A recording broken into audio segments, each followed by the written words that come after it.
What's going on, guys? It's Asal, and today we're going to be discussing the proposed DLC or downloadable content plans for Battlefield 1, and more specifically, what sort of payment model, or rather lack of payment model, we can expect moving forward. Now, a new trend in gaming has been to offer downloadable content for free while making up for that potentially lost revenue via either microtransactions or by simply relying on high sales in the first place. For example, Halo 5 has no paid DLC, and they accomplished this by including in-game microtransactions that didn't really hurt overall game balance. Or another example is Overwatch, where instead of going for that free-to-play model, which a lot of people expected, they went for that pay-to-play model, but all DLC will be included for free. Now, the main driving factor for having DLC be available for everyone is that it doesn't divide the player base, as it's never really good for a game to have half of the community playing all the latest and greatest maps and the other half simply feeling left out. Now, it just doesn't make for a good community. Now, on the flip side,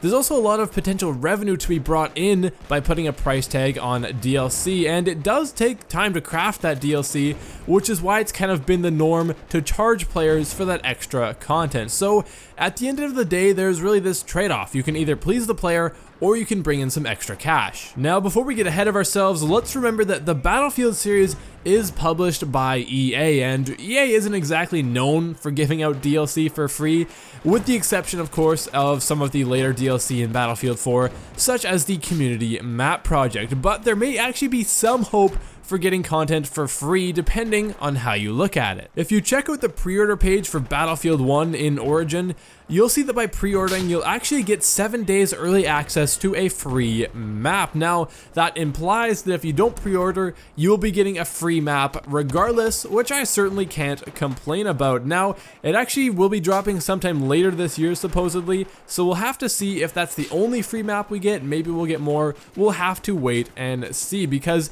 it reads as early access to a free map and not the free map. Now, I mean, we could be reading too much into this, but the wording could indicate that there are more free maps that will be on their way in the future. But with that being said, it also looks like there will be some form of paid DLC in Battlefield 1, at least to some extent, as in EA's latest earnings report, the publisher has stated that Battlefield 1 will have both macro monetization opportunities, or map packs, as well as micro monetization opportunities, better known as microtransactions. And I can't say that I'm the least bit surprised by this, as the last few Battlefield games have followed this same model. I don't have a problem with paid content like map packs, as it's a way for us as gamers to get more content and keep the game fresh. Now, I certainly wouldn't be opposed to getting them for free, but I understand why we need to pay for those. Now, microtransactions, on the other hand, are something that I'm not the biggest fan of, especially since they were kind of a flop in Battlefield 4 and Battlefield Hardline. Now, if microtransactions absolutely must exist in Battlefield 1, they should at least be something worth buying, because I can't remember a single time that I actually felt tempted to buy a battle pack in either Battlefield 4 or Battlefield Hardline. Sometime last year, I made a video about some of my ideas for battle packs and how to improve them in the next Battlefield title, and what I think they need above all else is some kind of super rare rewards that will keep players coming back for more, as currently there really isn't any reason at all to get excited about opening a battle pack. Plus, it would be nice to see some thoughts go into battle packs in the future, or whatever they may be called, because as it stands right now, pretty much all the content that you get in a battle pack is very unimaginative, and it's very just unrewarding. It doesn't feel like there was any thought or effort gone into them.